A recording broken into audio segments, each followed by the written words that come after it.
Hey everyone, welcome to the Roto Grinders Morning Grind Podcast. I'm your host, Stevietpfl. It's Thursday. It's January 4th. It is 2024. We have 13-game NFL slate, Week 18. We're going to break down here on today's podcast. I think there's only like a 2-game NBA slate, so just strictly doing NFL today. And on this podcast, joined today, as always, by my NFL buddy. Our last regular season podcast. I have some stuff planned for the playoffs, but Keith Eys819. Keith, how was Week 17, and are you ready for the mess of Week 18? Week 17 was not great. I'm on a little bit of a downswing here. I had way too much Christian McCaffrey and Tyreek Hill. I figured one of those guys was going to go absolutely nuts, and neither one really got there. They were both expensive, so that hurt. Another rough week for me, but looking to bounce back here. Definitely an edge to be had on this slate if you're willing to put in the work and figure out the scenarios and who's playing, who's resting. I think there's definitely an edge this week. Yeah. So Week 17, my main team might have been the worst main team I had all year. It didn't break 100 points on DraftKings. But I had a couple really good tournament teams, so that helped. I had a Tyrod Taylor team that just needed Tyreek to do anything to have a chance to take down some tournaments. So that kind of stunk. And then I had a couple really good Lamar Jackson stacks. James Conner was someone that we talked about on the podcast a lot last week. I ended up being way overweight on him because he came in at 2%.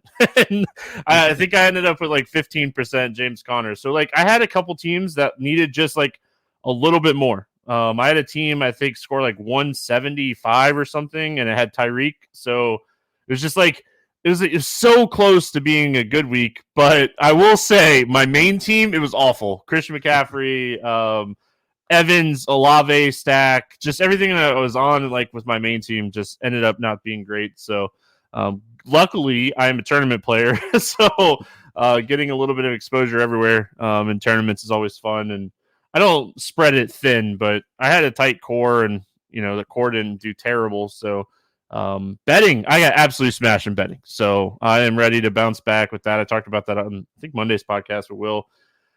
Tuesday's podcast with Will, but let's jump in. A lot to talk about. We're going to do the best we can. We're going to give you guys a general overview and give you our best thoughts here heading into Week 18. But if there's ever a slate to pay attention, this is a definite position to pay attention because things are going to change. People are going to sit, and you have to be careful with Week 18 NFL. Some teams are not playing for anything. Some players are playing for stuff, and it's just a mess. So make sure you're paying attention. Who's playing for what? And I mean, it really starts. The weekend really starts with these Saturday games. We're not going to break these things down, but they matter a lot for the playoffs. So you got to, right after the Saturday games are over, kind of look at the scenarios that we're looking at playoff picture wise. So just a lot. Baltimore is resting people. Pittsburgh needs to win. Houston Indy game matters so much as far as the playoffs are concerned. So a lot to talk about. Let's get started here with Tampa Bay at Carolina. 37.5 total in this game. Tampa is a 4.5 point favorite in this one. As far as the playoffs are concerned, Tampa wins, they're in. I mean, it's as simple as that. Carolina is obviously not playing for anything outside of the fact, or they can't even, it doesn't matter anymore. They've locked in the worst record. My Chicago Bears definitely appreciate that. Yeah. So overall pick again. They're not doing anything here. Carolina anyway. So no, I think I don't want to say Chicago won that trade, but Chicago won that trade. So even if Bryce Young goes on to be great, I think you have to consider it a win for Chicago. We got to see what Chicago does with the pick first. So fair enough, but they're in a fantastic position. They better not mess this one up. All right, before we get into this game, I have to know, as a Chicago Bears fan, are you drafting quarterback or are you trading the number one pick? I think the answer, you can do both. Unless they're absolutely in love with Caleb Williams, I think you could trade down and still potentially Michael Penix played awesome in that semifinal game, and I think his draft stock is really on the rise. Obviously, Caleb Williams and Drake May at the top of the draft, And then Jaden Daniels is expected to go high as well. So there's potentially 4 first-round quarterbacks here. I think you have to move on from Fields just to reset the salary. Fields hasn't, like, he looks great. He's a dynamic player, but he's not a passer. And I don't know that you win a Super Bowl with a guy like that. There's injury risk with that type of player. So, I mean, I really like Justin Fields. I think he's an awesome dynamic player. Like I said, he makes plays that no other person can make. But I just don't know that he's the guy to lead you to multiple Super Bowls. And I think you have an opportunity to find that guy in this draft. And you can trade Fields and probably get a second-round pick for him at this point with as well as he's played. And then I think you could trade down from 1 if you're not in love with Caleb Williams and still land potentially a franchise quarterback. So all kinds of assets, really tough decisions. That's why they get paid the big bucks. But hopefully they get it right because the Bears are in a fantastic position from an asset standpoint. All right, let's talk this game in general. Tampa Bay needs to win this game, obviously. So I think it's all systems go as far as Tampa is concerned, assuming Baker Mayfield is good to go. He did get hurt. It was like a rib injury late in the game last week against New Orleans, and that game just kind of stunk. I know you and I were both high on that game. Neither offense could get anything going in that game. And, like, we say it stunk, and, like, Baker still threw for, like, 309 yards. It was just a weird 309 yards as far as DFS is concerned. Great bounce back spot for Rachaad White. He had a really tough matchup last week against the Saints. We talked about it. We talked about his volume just being fantastic, but tough matchup. Great bounce back spot. Carolina is still a really bad run defense. So really like White. And as far as the pass catchers, it's Evans and Godwin. I know that we're seeing more and more of these guys get involved each and every week, but I think we just continue to go to Evans and Godwin and take our shots there. I don't think I'm playing Baker even in a must-win game. Yeah, I mean, I like the Tampa Bay offense a lot in the spot. Like you said, if they win, they're in the playoffs. Baker Mayfield also has lots of incentives in his contract. They're tied to making the playoffs, so they're fully motivated. One of the teams we definitely can trust this week. Love the Rachaad White call. We saw Travis Etienne break off a long run against this Carolina rush defense. It's a rush defense we've attacked all season long. So love Rachaad White. He's expensive, but there's going to be plenty of value on the slate. I'm interested in Evans as well, just because I think he has the ceiling to break a slate. I don't know if I'll pair him with Baker. I think there are other quarterbacks for sure that I want to target before him. He probably ends up in my pool a little bit, though, just because I'll have so much exposure to Evans, just chasing that 2 touchdown upside that Mike Evans has.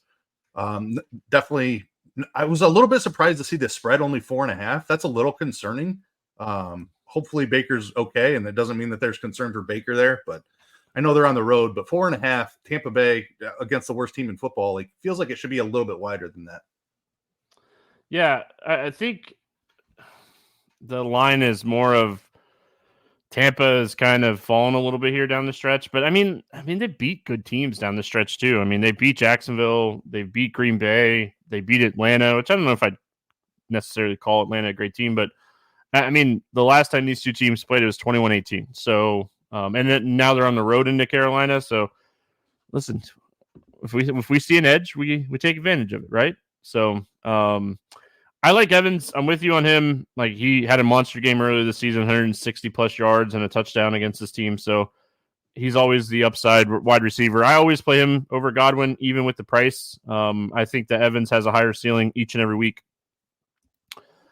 Other side of this game, Carolina side, we should mention Mingo out for the season, or out for one game technically. DJ Chark hurt his foot. He's limited. He was limited. So, and then Miles Sanders is dealing with like an illness.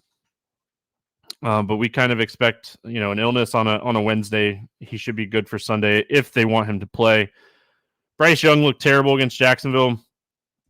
Oh, I like Tampa's defense. I should have said that. I like Tampa's defense in this spot. It's a good sack spot. What if anything do we like here from Carolina? Yeah, really nothing. I guess if Sanders is out, like, Hubbard probably has the whole backfield to himself. Maybe they mix Blackshear in for some passing game work, but I don't have a ton of interest against a good Tampa Bay run defense. They don't throw to the running backs all that often. The wide receiver situation is kind of a mess. Thielen is $6K. It's not like he's super cheap. It is a good spot against Tampa Bay's pass funnel, but I just don't think I get there. Like, I'm not all that interested in run backs this week, I don't think. I will say, like, if I'm playing like an Evans or a White, Thielen would be my run back if I was going to run it back. Like Mingo being out, Chark being banged up. Now, if Chark plays, I could see running it back with him too. Like Jonathan Mingo was someone that was playing a ton of snaps. He was getting looks. So if he's out, I mean, Carolina might be okay with just running the ball all game here, but also like this is a division game. So like if you're Carolina and you can beat Tampa and keep them out of the playoffs, that's a win for your team. And you haven't had many wins this season as far as just overall morale. So, I mean, you're at home. They won't be selling tickets for 50 cents in this game like they were in that rain game. But I think if I was going to run it back, it'd be Thielen. If Chark plays, I think you could potentially run it back with him. But I don't think you have to run White or Evans back with anybody here. Cleveland at Cincinnati. We got a 37.5 total here. The Bengals, a 7-point favorite. Cleveland side first here. Flacco benched. They're not risking Joe Flacco in this game. They have nothing like to really play for in this one. They're kind of locked in to where they're locked in. Nothing to play for. No reason to get Joe Flacco. Like they're playing the wild card round here. I assume Jerome Ford, Kareem Hunt, Amari Cooper. I assume Njoku. I think we see like practice squad for Cleveland in this game.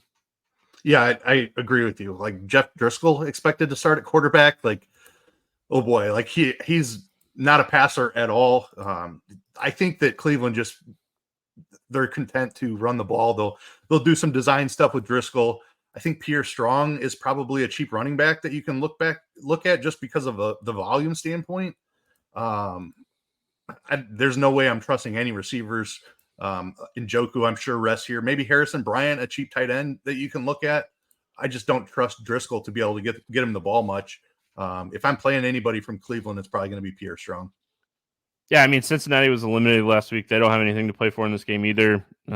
Cleveland's locked into the 5 seed. So so this is one of the scenarios, like if Hunt and Ford do get ruled out of this game by the time Sunday rolls around, Pierre Strong is minimum salary on almost every site. So, and we assume that he would potentially be backed up by like practice squad John Kelly, I think. If I remember reading it early.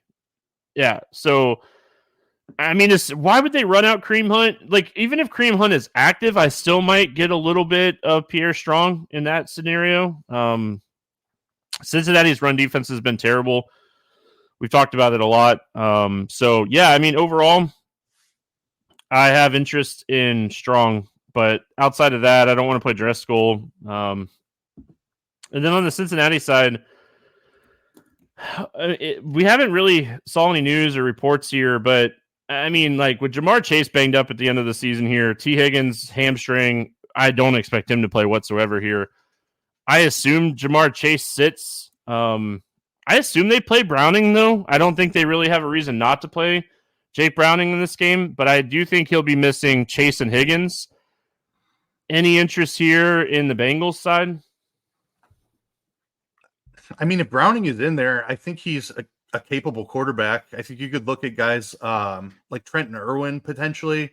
Andre Yoshivas is a guy who flashed in preseason a little bit. He's made a couple of plays during the season. So just depending on how many punt receivers we get, like we think of Cleveland defense as elite, but if they're resting defensive starters as well, maybe you could take a look at some cheap wide receivers here. I don't think I would play Browning if both Chase and Higgins are out. I assume that Boyd kind of takes it easy in that scenario as well. So just looking at the punt wide receivers like Irwin, Yoshivas, maybe even like a Charlie Jones, but nothing to get too excited about here. Yeah, I fully expect Cleveland to rest their big studs on defense too. No reason. There's no reason like for them to play this game. So I think Jake Browning, if he has low ownership, I get it. The guy I'm really interested in here is Chase Brown. They've kind of eased Chase Brown into some work. I mean, no reason to go get Joe Mixon hurt. I'm pretty sure Joe Mixon's under contract for next season already. Didn't he sign like a 3-year deal or something at the beginning of this year or something? So he did, yeah. Yeah, so no reason to get Joe Mixon hurt in this game. I think they might give Chase Brown some work in this game. So I'm looking for these cheap running backs. It's gonna be a theme of the podcast this week. I'm looking at these cheap running backs, and I'm trying to hit the home run at cheap running back. As far as the wide receivers are concerned, Irwin or Ilvis? Oshivis, yeah, yeah, no chance. I would take some shots on these guys if Browning's at quarterback and Higgins. I don't think Higgins is going to play, and I don't think Jamar Chase is going to play. I'm with you. I don't think Boyd plays a lot, if any. Boyd, I don't think matters as much as like Chase and Higgins. So looking at some cheap Cincinnati receivers, I think is okay in this spot. Minnesota at Detroit. We got a 45.5 total here in this one. Detroit is a 3.5 point favorite. Detroit is locked in, but everything I've read is they're going to play guys here and play their normal guys. I know Minnesota has to win this game, and a lot of stuff has to happen for them to get in if they win this game. So must-win spot for Minnesota. Detroit's going to play their starters as of Wednesday. We'll see if that changes, but let's go Minnesota side here first. I mean, solid implied team total at 21 points. Any interest here in the Nick Mullins-led Minnesota Vikings? Yeah, we're back to the Nick Mullins experiment. Tried out Jaron Hall for a little bit. Did not even make it through the game.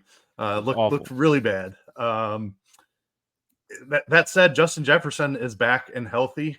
It's indoors this time of year. That definitely matters. I have some interest in Jefferson. Mullins is cheap. I'm not necessarily sure that we need cheap quarterbacks. Like you said, I think you just take shots on the cheap running backs, the cheap wide receivers, and hope for big games there. You can spend up on quarterback this week, I think. So probably just Jefferson for me.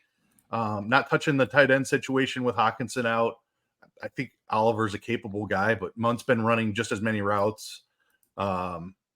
And I don't think I'm trusting Johnny Munt on the slate, but I like Jefferson. I don't mind Addison. Those are probably the two I'd be looking at. Detroit's been a bit of a pass funnel here recently. Their run defense has been really good, but their secondary is trash.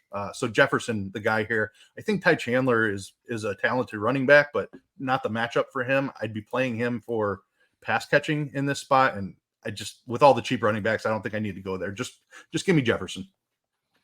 I actually have slight interest in Mullins. We're going to have plenty of value on this slate, so I don't know if we'll necessarily need to play like a Mullins stack, but he's going to come out chucking in this game. There's no reason for him not to come out chucking in this game. Week 16, these two teams played. He scored 23.5 fantasy points. Justin Jefferson had a monster game. Mullins has no reason to not come out and chuck here. Cousins is probably going to be the starter for Minnesota to start next season.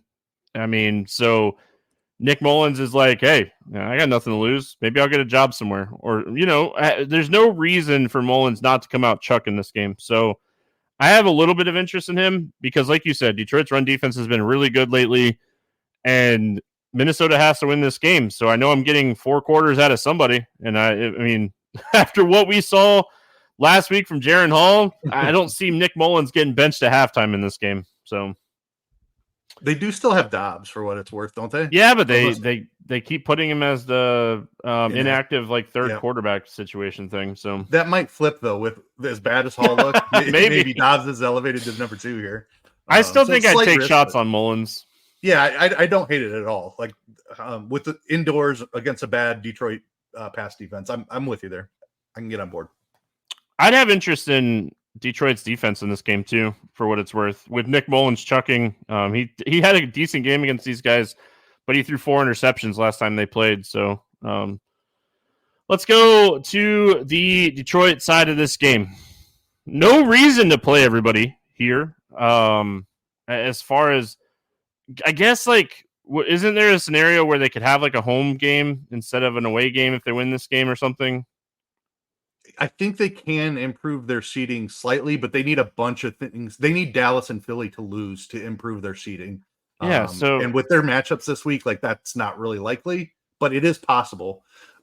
This is the type of scenario I think you run away from, though. Like if they go in at, like maybe their starters play the first half and they're up on Minnesota, but if they go in at half and they see the score of like Dallas is winning huge and Philly's winning huge, like they probably pull everybody in this. Dallas plays at 4:00 too. Okay, so they won't even. Philly plays at 4:00 too. Yeah, so I guess I'm not going to have any more information. So maybe starters are safe here. I think this is a situation we watch throughout the week. I mean, because if anything, I think we can trust Campbell, man. If he says his guys are going to go the full game, I think we have to kind of assume they go the full game. And like, I think in that scenario, the only way they'd come out is if, I think as a Dolphins fan, after what happened last week with Chubb, I think you sit everybody here if you're Detroit. But I mean, I get it. Confidence, like after that Dallas game, they should have won that game. It's ridiculous. But if we get a full go, I mean, you have to look at St. Brown. You have to look at these guys. Laporta, I don't think Laporta plays this week for what it's worth. He did have an ankle injury during the game against Dallas. He ended up playing through it, but there's no reason for him to play banged up in this game. So Laporta might be really questionable, which potentially opens up a guy maybe like Josh Reynolds, especially if Jameson Williams doesn't play. He rolled his ankle and had an ankle injury after that big catch. He had like a 60-yard catch against Dallas and then got hurt on the catch. So I think we could potentially play Josh Reynolds if Williams is out and Laporta is out. Yeah, I like that call, actually.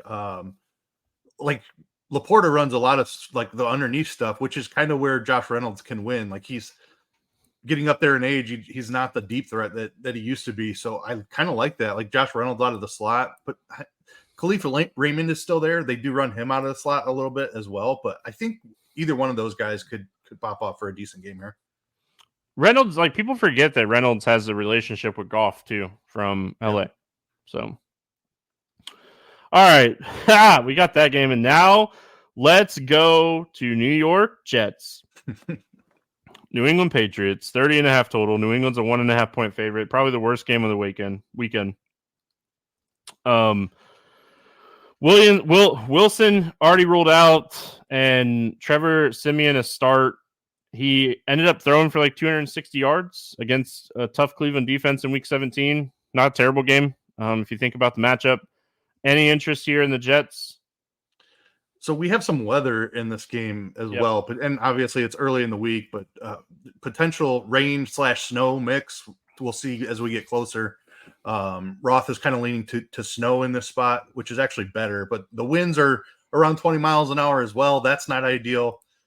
I don't see any reason to target this game. If I was playing anyone, it would be Breece Hall. Garrett Wilson has an awesome role, but the weather and the quarterback situation, not comfortable. So probably just Breece Hall, if anybody here for me. I think it goes for both teams for me. Hall and Elliott. Yep. I mean, that's really it. Like both of these guys. Defenses in play for sure. Yeah, both guys can catch the ball out of the backfield. I mean, this game is just awful already. And the fact that Roth has it as orange with a lot of wind and a lot of rain and snowy conditions. I mean, awful. Just an awful spot overall. So I think this is not one of those games you get excited for. Is there anything else on the New England side that you wanted to bring up here? No, there really isn't. I mean, Demario Douglas's price has started to come up. Like, he's not a deep threat anyway. Like, with the rain and snow, I think you just stay away outside of running backs and defense here. Atlanta at New Orleans. This game matters. We got a 42.5 total in this one. New Orleans a 3-point favorite. We'll start here with the Atlanta side. I mean, kind of coaching for his job. If the Bucs lose this game, okay, so Tampa Bay, Carolina, 1:00 game. That game correlates with this game big time. It doesn't matter. Atlanta and New Orleans are going to go extremely hard at this game. There's ways for them to get in potentially, even if Tampa wins, but just overall, both these teams need to win this game. It's a win or go home spot for New Orleans for sure, or for Atlanta for sure. New Orleans needs to win this game. Seattle has the tiebreaker over New Orleans, but if New Orleans wins and Seattle loses, I think they get in. And then like if Green Bay loses, I think New Orleans gets in. So New Orleans has to win. Let's start with Atlanta side first here. Taylor Heineke dealing with an ankle injury. Through 3 picks against your Bears defense, so underrated. What are your thoughts here on Atlanta? Yeah, I mean, New Orleans defense played really well last week. Also, this is another indoor game, so and 2 motivated teams. So I'm interested in the overall game. I'm over trying to figure out this Atlanta side. I thought Bijan was the play because of you beat the Bears defense through out of the backfield, throwing to the running backs, and it's Tyler Algier that took a 70-yard catch to the house. So that one hurt. Burned me on the Bijan receiving yards. If that was him that got that catch, we'd have been cooking. It's hard to trust the role for Bijan. I think he's my favorite play in this spot. It's not a great rushing matchup, but he does still have the pass catching ability. I'll go back to some Drake London as well, just because I'm going to be playing this game quite a bit. London, I think, has the most upside. I don't mind Pitts, but definitely do prefer London. Just think his upside is a little bit higher. I hate Atlanta. I have come to hate this team. Okay, hate's a strong word. I don't actually hate them. If I'm playing Atlanta, it's Bijan, it's Drake London, it's Kyle Pitts. It's as simple as that for me. I don't want to play Atlanta, but I like the game. Outside of that, that's it. That's all I got. On the New Orleans side, we finally saw like Taysom Hill come back to life last week and play some snaps, but still not a ton of production. Thing we need to pay attention to here is Juwan Johnson he has like a chest injury. If he were to sit, he had 12 targets. He has 19 targets over the last 2 games. Lot of love from Derek Carr here recently. I liked Derek Carr a lot last week. Olave just disappeared in that game. Dealing a little bit of an ankle, but just wasn't getting the targets we kind of expected. Yeah, we were both on Olave and Shaheed, really, and it was Juwan Johnson that got all the work, which it was a painful experience for week 17. That said, I'm probably going right back to it. Indoor game environment, they're not afraid to chuck the ball. Like, they'll let Derek Carr drop back 30, 40 times. A game they have to win. Like you said, there's all kinds of scenarios for them to get in the playoffs if they can win this game. So I'm highly interested in the New Orleans offense here. Olave and Shaheed are going to be my first 2 looks again. Kamara is banged up. If he were to miss, I have interest in Jamal Williams, honestly. We saw him with a huge role early in the season before Kamara made it back. I don't know. It's really the passing game first. I'll probably play some Carr because I think Olave and Shaheed are super talented. I'm going right back to them. The Olave injury does concern me a little. But I think you just have to trust that he's good enough to go. I don't know, 6,700 for a guy with his upside. I'm still playing that. And then Shaheed is the deep target. He has to catch a long touchdown to get there, but he can certainly do that. I love this like game environment for Carr at home in a must-win. So I'm going to definitely do some Derek Carr stuff here. It's just whether or not Shaheed and Olave are my first primary targets. I'm with you 100%. If Johnson plays, I can't overlook the 19 targets over the last 2 games. He had 7 targets earlier this season against Atlanta as well. So he would be a tight end play for me if he plays. If he's out, I think it just potentially bumps up Taysom a little bit. But Taysom Hill at 4,600 is tough to stomach outside of the fact that like the dude does have like 3 touchdown upside. So, gotta love it. Gotta love it. Jacksonville at Tennessee, 39.5 total here. Jacksonville is a 5.5 point favorite. Jacksonville's another one of those teams. Winning, you're in. They have the tiebreaker over the Colts and Houston. Houston and Indy play on Saturday, right? So, I mean, honestly, it doesn't matter as much for Jacksonville. They have to win this game. It's as simple as that. We'll start here with the Jacksonville side of things. It was good to see a limited practice from Lawrence. I think Lawrence tries to play this week. What are we doing with the Jags here? Yeah, Lawrence, I mean, he's playing through everything. Dude's just been, it seems like one injury after another the last 3 or 4 weeks, whatever. He had the ankle. Now he's dealing with a shoulder. Like, Lawrence is not healthy, which is very concerning.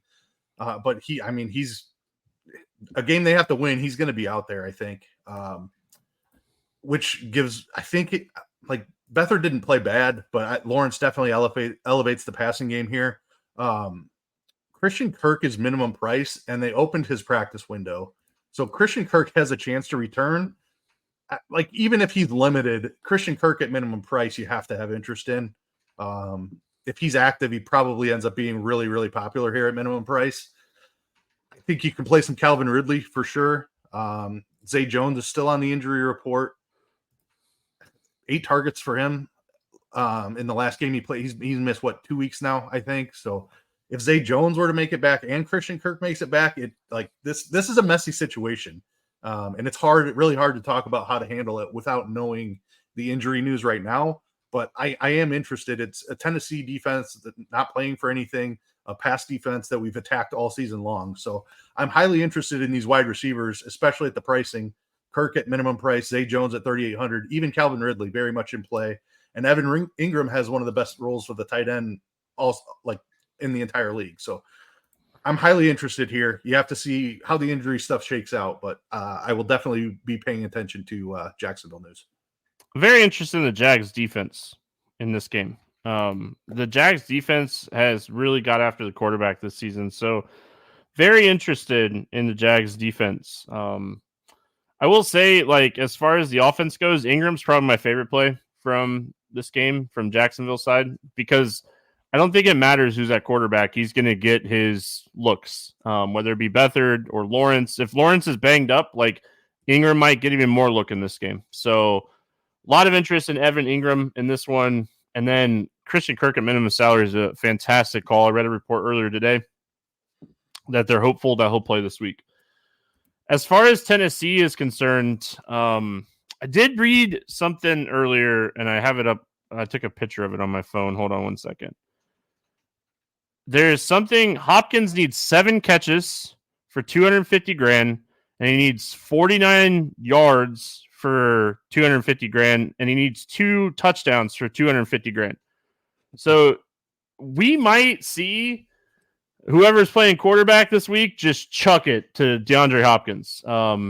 Listen, I don't necessarily love these bonuses and stuff, but some of them are very attainable. And let me tell you right now, if you go out and you make me $500,000, I'm gonna like you. So I think, and not even me. I'm talking if I'm DeAndre Hopkins and whoever's playing quarterback helps me make $500,000 here, You want to feed your guy. This is your guy. You want to feed him. Levis is dealing with a foot. We don't know if he'll play or not. Tannehill is awful, but I would have a little bit of interest in Hopkins here on some Jacksonville runbacks. I love that Hopkins call, and I'm totally with you. Some of these guys Tyreek needs almost 300 yards to 248,000. I knew you had the number ready. Some of these, I'm not going to say Tyreek cannot do that. But if it doesn't happen in early, if he doesn't catch a long one early, he's probably drawing dead for that. 79 yards or whatever it was for Hopkins and 49 yards. Yeah. 7 catches. Very attainable. I completely on board with ones that are well within their normal range of outcomes. Just the team should concentrate and make sure that he gets that. So love the Hopkins call. Probably not targeting anything else here from Tennessee. Tyjae Spears has worked in quite a bit here over the last couple of weeks. Obviously, I think he's the future here in this backfield. Henry is up there in age. So maybe they give Tyjae Spears a few more looks here. I think Okonkwo is fine, but nothing that I'm seeking out as a priority. Chig and Spears are in play, but Hopkins is the primary target. All right, we go to the 4:00 games. All of these games start at 4:25, so all the games at 1 o'clock, and then all these games, huge afternoon slate. Really fun day to do early slates and afternoon slates. I'm on expert survey for afternoon and used to doing like 3 or 4 games and like really have to dig in this week because there's so many games. One of my favorite games of the weekend is where we start. It's it's Seattle at Arizona. It's 47.5 total here. Seattle is a 2.5 point favorite. I mean, huge game for Seattle. They win, they're in. They have the tiebreaker over New Orleans. They win, they're in.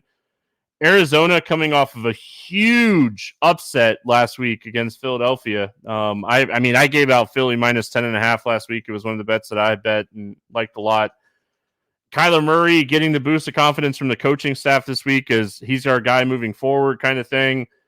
I see no reason Arizona doesn't go out and play their normal guys. Geno Smith wins this game. He makes $2 million for what it's worth. He has a $2 million bonus for making the playoffs. I mean, I love this spot for Seattle. It's just, who am I playing is depending on, like, does Walker play? He's banged up. If he doesn't play, Charbonnet is one of my favorite running backs on the slate.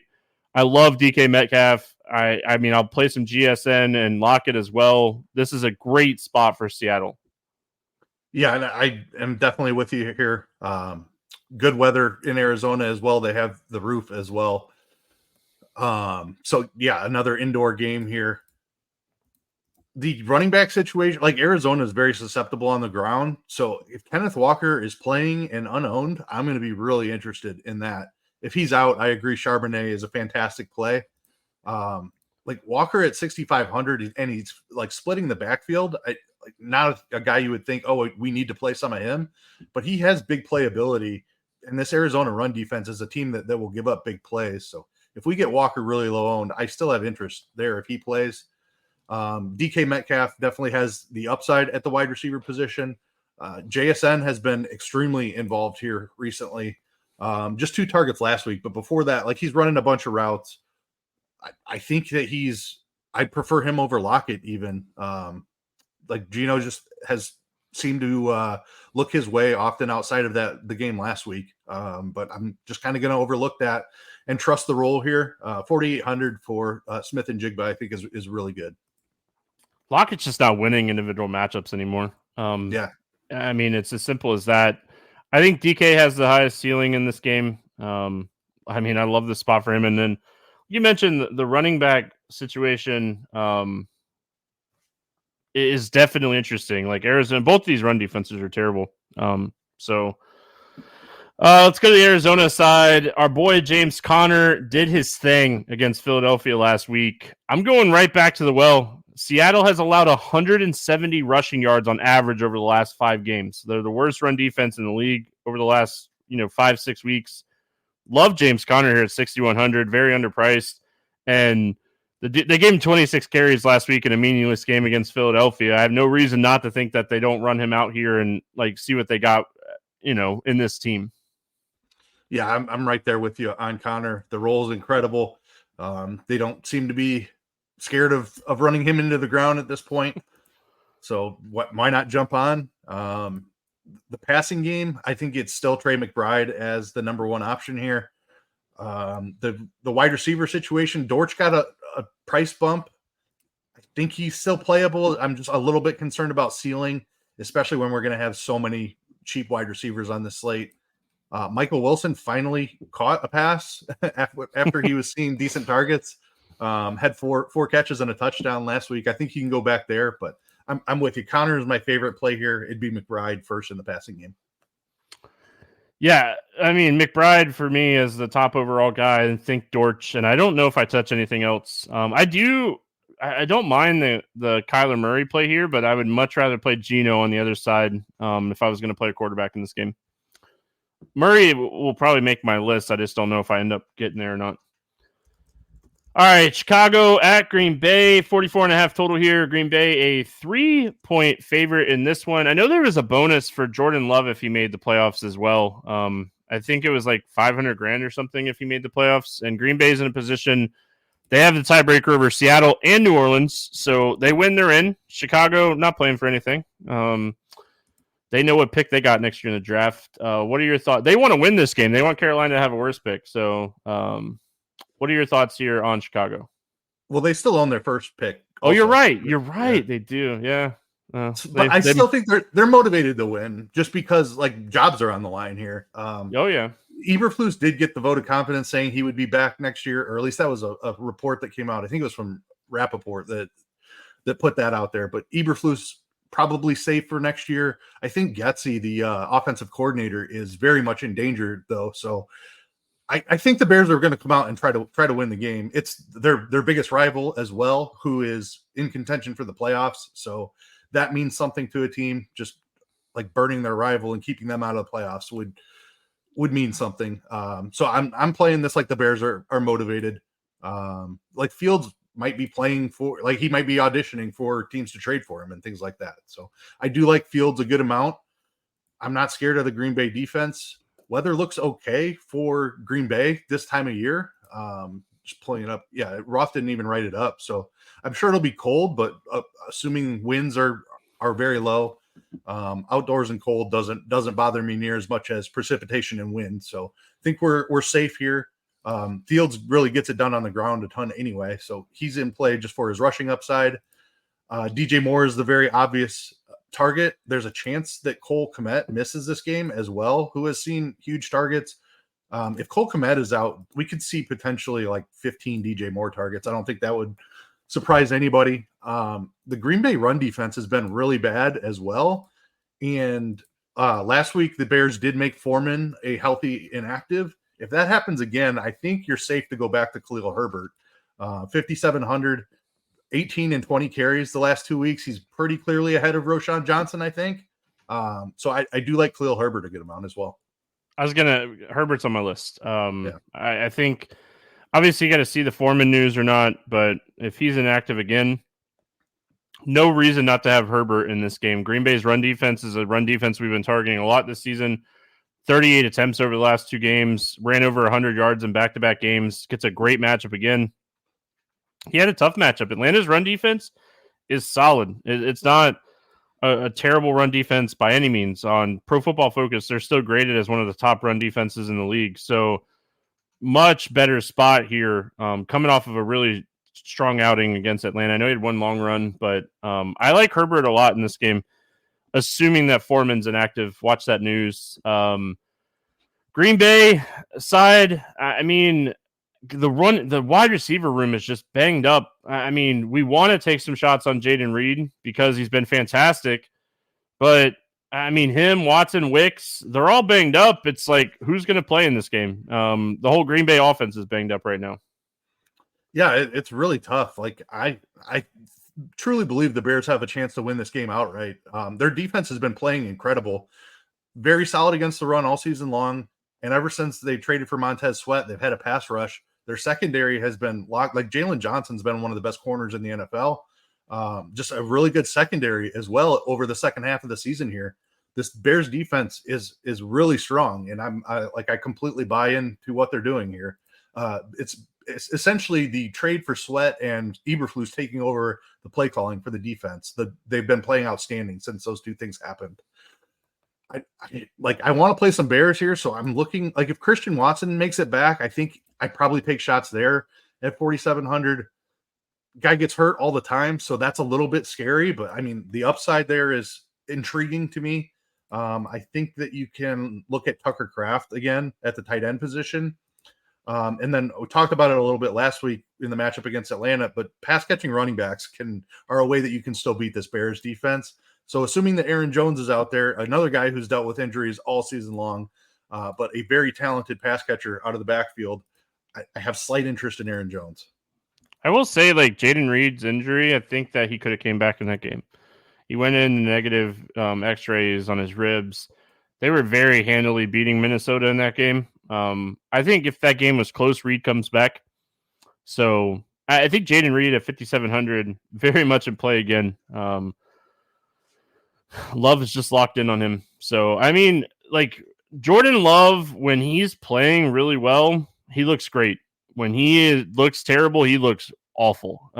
He's a young quarterback, but he's learned from one of the best. So, you have to think Green Bay and their process knows what they're doing with quarterbacks. Look at their last 2 starters. They're pretty good. Yep.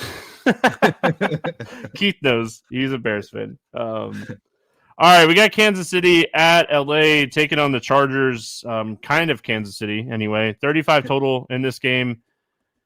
Chargers a 3.5-point favorite. I say kind of Kansas City, but because Mahomes not playing, we already know that. I assume Travis Kelce does not play in this game with Mahomes sitting. No reason for them to push Travis Kelce in this game. They can lock up the 3 seed with a win, but I mean, really, do we think Kelce plays? Do we think Rashee Rice plays? They've already told us they don't care about that because Mahomes isn't playing. So right, exactly. That was my initial thoughts too. Yeah.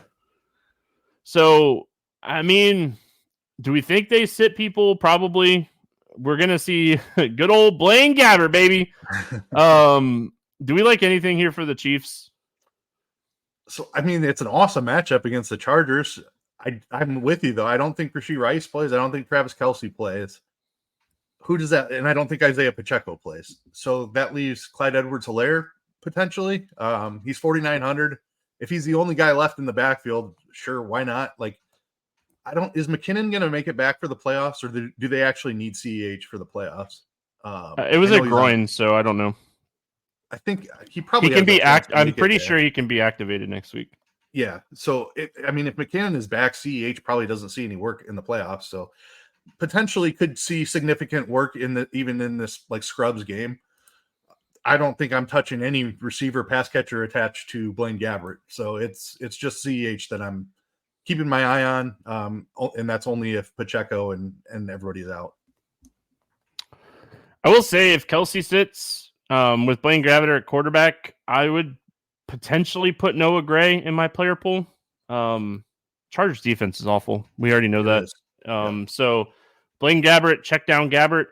Like this is one of those times where I feel like Blaine Gabbert comes out and throws 3 touchdowns. Right? I know it sounds it's the right matchup. It sounds dirty, but we also have to remember like the Chargers are bad. Kansas City technically still playing for something in this game. Like, I mean, if Jacksonville wins, do they have the tiebreaker over Kansas City? I think that's or is Kansas City locked into the 3 seed? I don't know that scenario off the top of my head. That probably matters too. That's maybe why Kansas City might be resting people. Kansas City is locked into the 3 spot. So they're not playing for anything. All right. Blaine Gabbert, 3 touchdowns. Who are they going to? Okay, I will say, like, if they sit Rashee Rice is dealing with a hamstring. He missed practice Wednesday. I highly doubt he plays in this game for what it's worth. Also, Tony's banged up. He's been dealing with like an ankle and a hip for like the last 3 weeks. If both of these guys sit, I think we could take some shots on Watson and Gray, assuming that Kelce sits. They're not going to go out there and run the ball 30 times. That's not how Andy Reid does here. So I would take some shots on some of these cheap Kansas City receivers, but I don't feel good about it. I like the CEH call because, I mean, but you're worried about him too. Like, I don't know. They are very trusting in Pacheco. And they do have Keontae Ingram as well. He was the backup running back that didn't even see the field the other week, last week. So Pacheco, he played everything. He was on the field and he was doing his thing. So Chargers side of this game, assuming that Kansas City is going to rest some of these defensive players as well. Even if they do play, they probably don't play the full game here. Are we touching anything here on the Chargers? They're just such a mess now, and Easton Stick is not a talented quarterback. I think Austin Eckler is probably like, I don't even know if he gets 10 touches in this spot. Like he's 100. He's 110 yards away from $100,000. There's no way he gets the ball more than like 8 times in this game. Yeah, I completely agree. He's a free agent. I don't think they re-sign him. So not that I want to play an Isaiah Spiller or Joshua Kelly either. Nope. Yeah, there's nothing to like here on the Chargers. I had a ton of Gerald Everett last week, even into some ownership, because I thought that was the one spot I felt comfortable with in the offense. did not work out. He did have 9 targets, but only caught 4 of them. Did not find the end zone. So I don't think I go back to there. We have plenty of cheap tight ends this week, so probably out on this Chargers side. They just weren't good tight end. They weren't good targets. I mean, I watched a lot of that game. Terrible quarterback. Yeah, they just weren't good targets. I don't mind Everett. The one thing that I'll say here, like if you're the Chargers, like don't you want to try to get like Johnston 10 plus targets in this game? Like get your rookie, like end the season for your rookie wide receiver like on a good note. I don't think I'll play him, but I honestly I wouldn't be shocked if he gets like 10 plus targets in this game. If I was going to play a wide receiver in this game, it'd probably be Eckerson though, for what it's worth. He just seems like the guy that's getting the looks here. But gosh, I hate this spot for the Chargers. Almost called them the Clippers. Denver at Las Vegas taking on the Raiders. Raiders a 2.5-point favorite here. We'll go Denver side first. They technically got eliminated last week. I don't think there's a chance that even if they win, they get in here. I think they're officially eliminated last week in that game. I assume Stidham's going to start. There's like bonuses for Russell Wilson, so they don't want to pay out his bonuses, let's be honest. So talk to me here. What are we doing, if anything, with Denver? Yeah, it's a tough spot. Like I have interest in running backs, but like it's kind of a 3-headed backfield still. Has been all year, so really tough to want to target any of those. Stidham is capable at quarterback, but the wide receiver room is kind of a mess as well. We'll see if Sutton makes it back out of the concussion protocol. If he does, he's probably the guy. I don't know, like little Jordan Humphrey had a couple of catches, caught a touchdown last week anyway, 4 targets. Okay, he had a touchdown, but it was let's just pump the brakes really quick. They missed like 4 tackles on the dude. All right. Yeah, but I mean, he's kind of like he's a big dude. Like he can break some tackles. Okay, listen, I am the bitter Brandon Johnson player from last week. Okay, all right, just let me be bitter. From. Yeah. And he had 6 targets. It's not like he wasn't out there. Just not good targets, Keith. Fair, bad targets. Man. I love this time of the year for football. It's really not exciting because we're talking about Jarrett Stidham, but Sutton, I think, is at least a truly talented wide receiver. I think you can play a little bit of him. I don't know what's going on with Jerry Jeudy. Like it's just not going to happen for him. So I'm out on Jeudy. If Sutton misses, I probably look back to one of those cheap guys. If Sutton's in there, I think he's the guy. Yeah, I mean, this is one of those things you got to kind of wait and see as far as who's in, who's out. Sutton and Mims sit, and I think we could look at Humphrey, and we could potentially go and back to Johnson here if we wanted to. I will say, like Sutton's under contract through 2025. I looked up this earlier. I don't think he plays. Concussion, no reason to go out there and get him another one at the end of the season here. They're playing for nothing.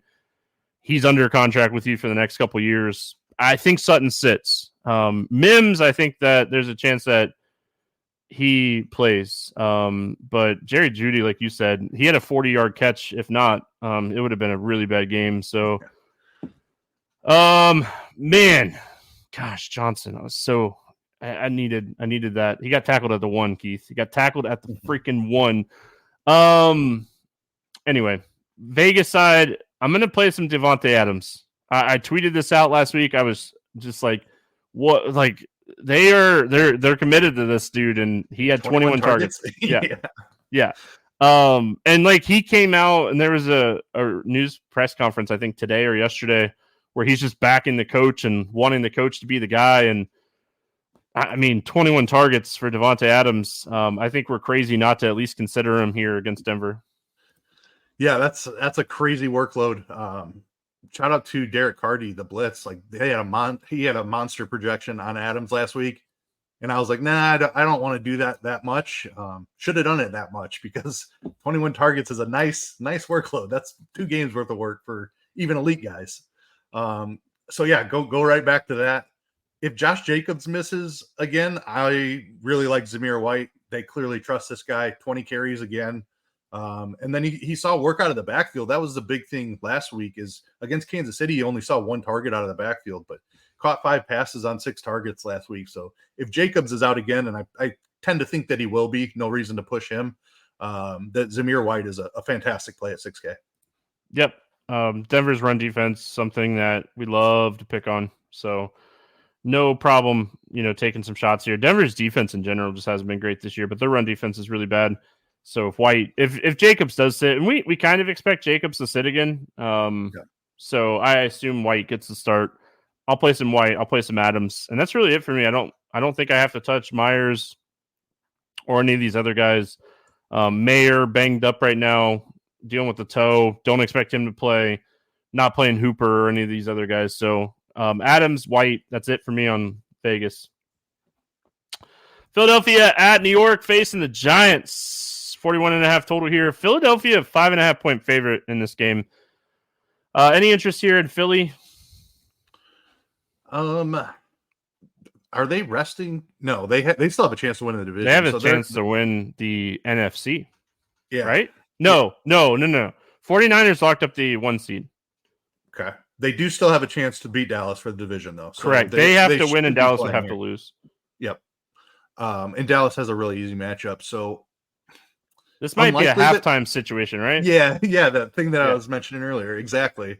If Dallas is up 3 touchdowns on Washington at the half, maybe Philly packs it in. So I do think there's some risk. I mean, it's obviously a great matchup against the Giants. If we knew we were getting full run here, we'd have a ton of interest in the Philly side. I don't know. I think that you get full run from the starters for sure for at least a half because they've been absolutely broken for several weeks now. They need to get back on track for the playoffs if they want to have any chance of advancing in the playoffs. So I think you see starters for a little bit, but again, if Dallas is just crushing Washington, there's a good chance they pull back the reins in the second half, and I'd be really concerned about that. Massive 13-game slate with value everywhere. Maybe I take some shots on upside guys like A.J. Brown. Devonta Smith may not play in this one. He's questionable. I don't think he plays. Yeah, so, I mean, A.J. Brown could legitimately see a ton of targets here. Goddard is in play if you want to spend up at tight end. I think there's plenty of value if you want to do that. A.J. Brown, I think just taking shots on a ceiling game, maybe he goes for 150 and 2 touchdowns in the first half or something. I think I can take shots on that. I don't think I'd play Hurts in this game, but I will have a little bit of A.J. Brown and Goddard. I don't think I touched the running back situation. I mean, the running back situation, I had a ton of DeAndre Swift last week. He was one of my favorite plays, and I mean, he averaged 4.7 yards per carry, and they just weren't giving him enough work in that game. So probably why they lost. Anyway, Gainwell and Scott, like if this game, I mean, you're going to have coaches on the sideline and up in the box, like watching the Dallas-Washington game. Let's be honest. So Philly has nothing to gain whatsoever if Dallas wins. So there's no reason to get guys hurt. So I haven't chasing the 2 reception, 2 touchdown game from Julio Jones. who had over 2.5 touchdowns on the season for Julio Jones? It was probably good for him, but half no, a touchdown. Don't chase that. No, don't do that. Giants playing any Giants here? I mean, Tyrod's in play. I think 5,300, a guy that runs. I don't know. I don't trust him to. I don't trust the receivers necessarily, but with that rushing floor for Tyrod, I think he's in play. If I was looking for pass catchers, it's probably Slayton as the guy. 2 long touchdowns in each of the last 2 weeks. It's a high variance play, but he's still only 4K. He does have that deep threat ability, so I think you could take shots there. Waller with 6 targets. I guess you could go back to that as well. I don't know. Like, I'm not scared of the Philly defense. They've looked really, really bad. We saw Arizona light them up in the second half last week. So Tyrod's in play. I think Slayton's the guy I would use to stack him with. Yeah, he took a big hit towards the end of that game, ended up finishing the game, but he threw 41 times last week. He's playing for something. I mean, Tyrod, he has nothing to lose here at this point. So Daniel Jones on the IR. We don't know with his knee injury what we're going to be looking at heading into next season for the Giants as far as that. But I think Tyrod's playing for something here. So I have interest in Tyrod. I have interest in Robinson. I have interest in Slayton. And I have interest in Waller. I don't think I want to play Barkley in this game. Philly's run defense is still really solid. I know he had a really solid game against them in Week 16. But I really think this is a spot we want to target the wide receivers that are cheap. All right, Rams and 49ers. This game has a 41.5 total. San Francisco 4-point favorite in this one. And Rams have already come out and said Stafford, Cooper Kupp. Sean McVay, I just saw an interview right before we started.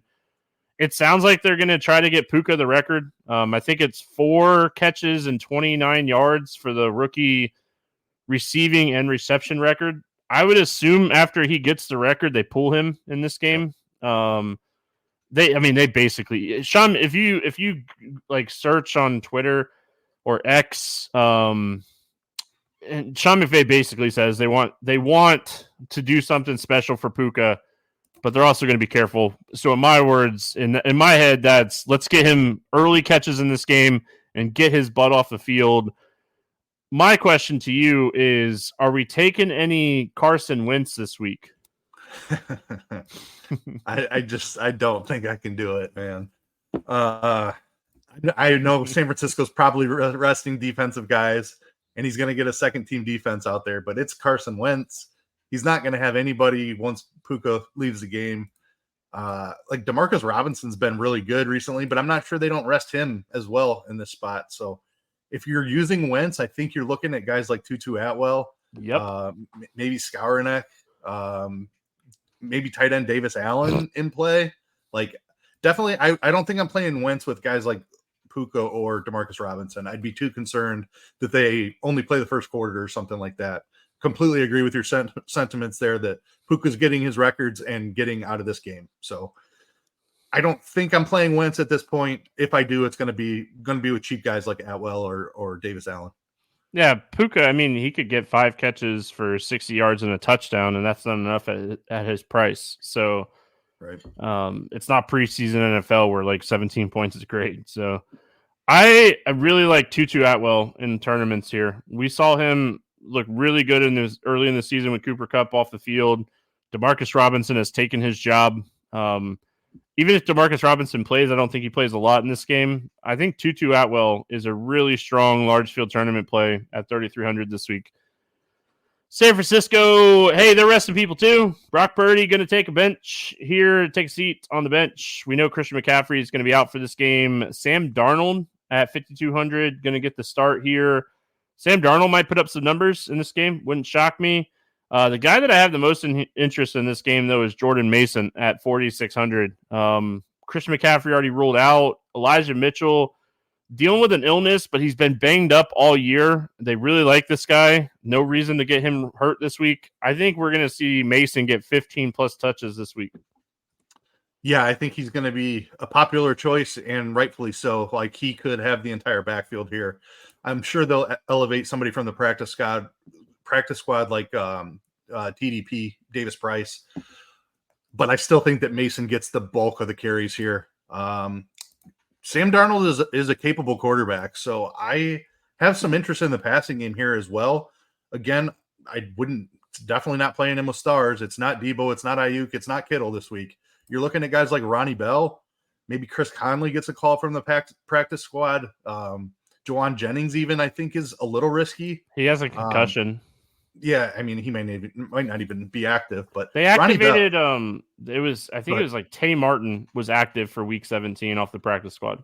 Yeah, I don't know much about Tay Martin. I haven't looked into his prospect profile or anything. I do know about Ronnie Bell, and he's a talented guy.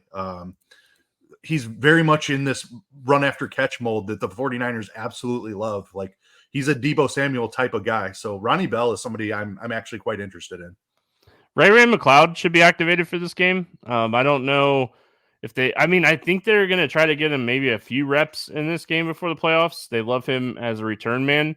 So I mean, maybe some shots on him, but I think your Ronnie Bell call is the interesting play here. But Mason, Ronnie Bell, I don't mind looking at some cheap pieces here. I still don't think I play Sam Darnold. We have so much value this week that it's just really hard for me to get off Dak. We're going to talk about it in a minute.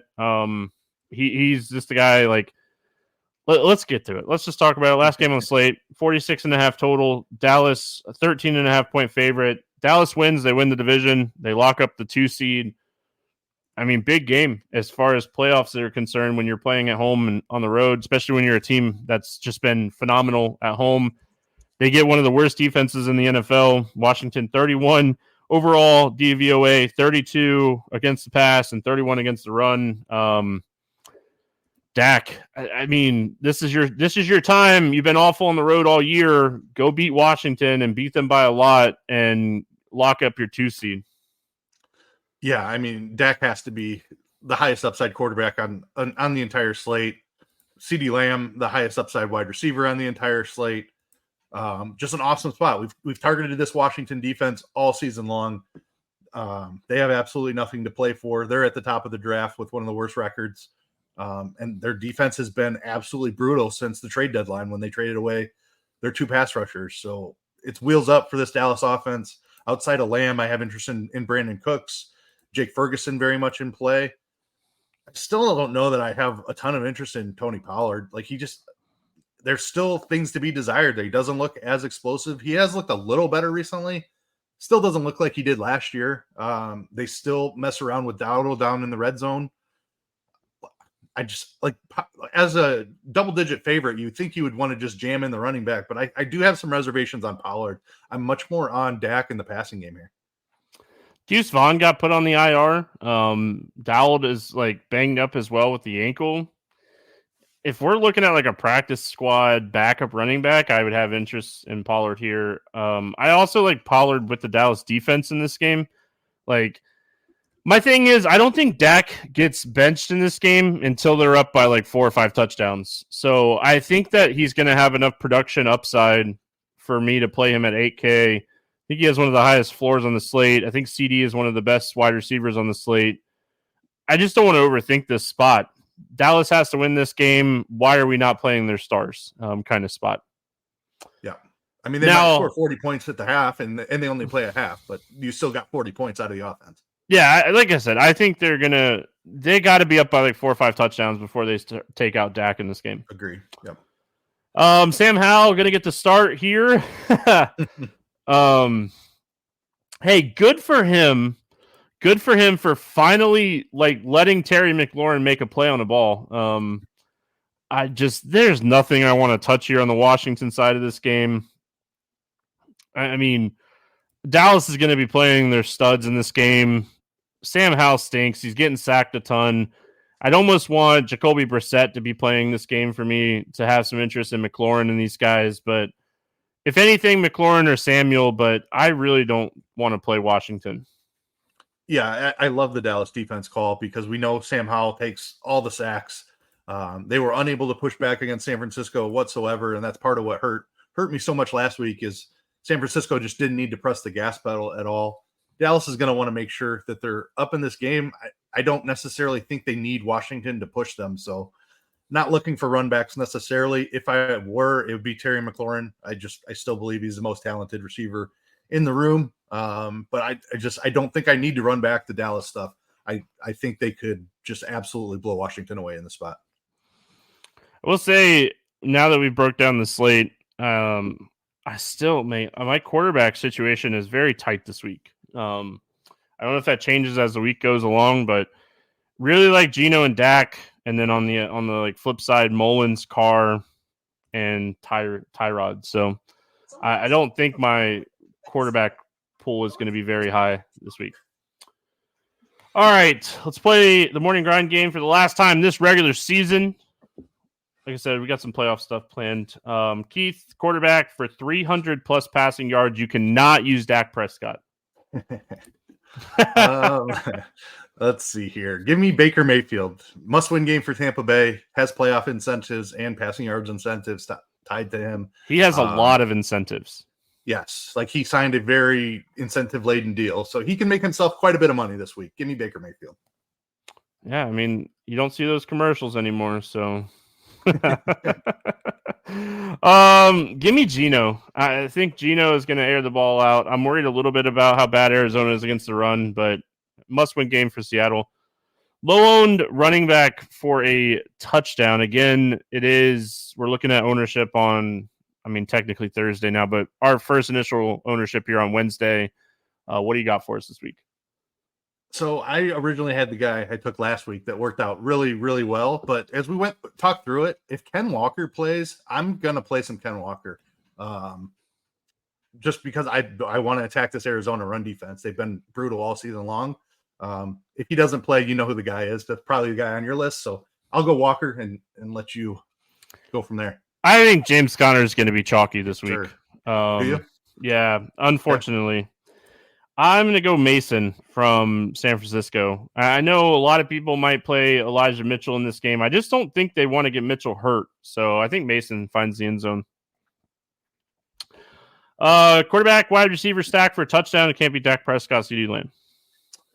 Well, that's definitely who I had. So I'm eliminating Dallas from this game. Not happening. That's fair. That's totally fair. Let's see here. A couple I do like. Give me Nick Mullins to Justin Jefferson. I knew you were going to take mine as soon as I ruled out Dallas. Hey, your fault on that one, man. That was my fault. Dang it. Oh, all right. Give me Derek Carr to my boy Chris Olave. New Orleans got to win this game. Throw the ball to your man. Let's go. I like it. Wide receiver for 8+ targets. Who do you got? Give me DJ Moore. The role has been incredible. I think that Chicago wants to try to keep Green Bay out of the playoffs here. They're going to play to win this game. I like it. I'm going to go Devontae Adams because why not? He had a gazillion targets last week. And Pierce, they're behind Pierce, man. I wouldn't be shocked if Pierce is named the coach next year. Agree. All right. So we got a tight end for a touchdown. Can I still go Dallas here? Jake Ferguson. Oh, yeah. I'll go Ferguson. The Dallas offense all around. But I'm going to take Dallas as much as I can. Yeah. Give me Evan Ingram in a must-win game for the Jags.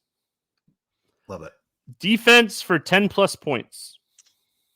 Give me the New York Jets against Bailey Zappi in the snow. A little bit of wind as well, up to 20 miles an hour, Ross says. So ugly game. They may not throw a ton, but there still could be, even if he only drops back 20 times, he could turn it over 2 or 3 times. So love the Jets in this spot. I'm really sad. Mine's the Patriots. I've been playing the Patriots defense a lot down the stretch because they've been way too cheap. Hate that they got priced up to 3,600, but ton of interest in the Patriots defense this week. Honestly, on the cheap side, I don't have a ton of interest in defenses on the cheap side this week. I think we're going to have a lot of value elsewhere. If anything, I think you could take some shots on the Rams defense against Sam Darnold. Backup San Francisco, not playing for anything. They're cheap, so don't mind maybe looking at the Rams defense a little bit.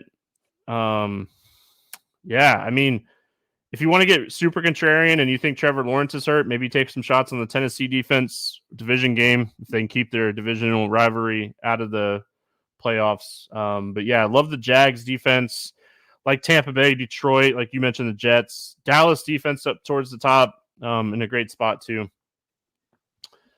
Let's get into the betting portion of the show. What do you got for us this week on our against the spread or moneyline bet? We have the Saints at home in a must-win game. I think they're the better team than Atlanta. It's only a 3-point spread, so give me New Orleans -3. Yeah, I saw this one, and I was looking at this one too. I think that one's really, really close. I like that one too. I know, gosh, I took a team against them last week, but Geno Smith can make $2 million with a good game this week and beating Arizona. Give me Seattle -2.5 in this game. I think they're better than a field goal favorite in this game if Geno's playing well. Love what Kyler did last week. Love what James Conner did. No, the Seattle defense is not great, but I really like this spot for Geno in this offense. Over-under bet for us this week. What do you got? We've got Carson Wentz starting a football game. He's opposed by Sam Darnold. I think Darnold actually is semi-talented. I don't think Carson Wentz has anything left. He's not going to have any of his weapons once Puka gets his records. I like under 41.5 in Rams Niners. I like that one. Listen, I'm going to be honest. I don't necessarily love any of the over-unders in the early games. I will say I didn't want to double up on the Seattle game. I think that game has potential to go over 47.5. I'm going to go to Sunday Night Football, biggest game of the season for my Dolphins. Give me Miami and Buffalo over 49.5. I think it's going to be a high-scoring football game. I know both defenses are solid, but, I mean, huge game for playoff home field stuff. So the Dolphins haven't won a division in forever. So big game. Give me the over in that game. Player props. Not a ton up yet. Early in the week here. Anything jumping off to you as far as player props? I saw some pick'em stuff that I don't mind. They're really there's just not many props out there at all on the sports books. They're being careful. What's that? They're being careful. Yeah, and I mean it's their right. There's a lot of news still to break this week, obviously. Yeah. I do like Chris Olave. His number is 73.5. It's a little. I would prefer that in the 60s, but that's one that I'm keeping an eye on. Shaheed in that same game, like the dome environment. I think the Saints are really good on offense this week. They kind of let us down last week, but Olave and Shaheed's receiving props. Shaheed's at 36.5. I think I actually might prefer that to Olave even. But both of those I have an eye on. Really, there's a couple of Buffalo Miami props out. There's the Saturday stuff, but nothing really else on the Sunday slate. So my prop bet is DK Metcalf over 65.5 receiving yards. Really like that one. And then as far as my pick 'em play right now, there's not a ton of stuff that I love. I will tell you guys, I'm looking for Mike Evans receiving prop. That's the one I've got written down. He's on Prize Picks at 67.5. Okay, so there you go, 67.5.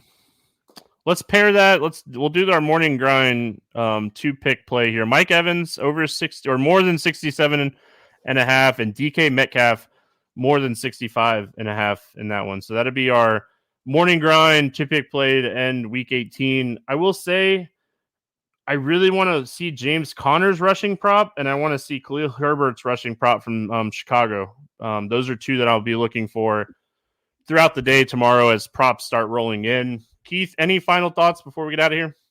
Fun season, man. Hopefully we can finish strong here with a nice week 18. Lots of news still to break, so make sure you're paying attention right up until the kickoffs on Sunday. It's definitely very important this week. Yeah, huge week for Edge. Like, be at your computer. Be at your computer for the 12 o'clock or 11:30 a.m. news on the East Coast, but also be on your computer for 4:30 inactives. We could have some surprise inactives. Be able to adjust. Be able to make changes to lineups. So, yeah, huge week for Edge. A lot of Edge this week. We talk about it a lot week 1 as far as Edge is concerned, but there's a lot of Edge this week in the NFL. So take advantage of it. That's going to wrap it up here for week 18 podcast, Thursday's podcast. We'll be back tomorrow talking NBA. Good luck, everyone. We'll see you then.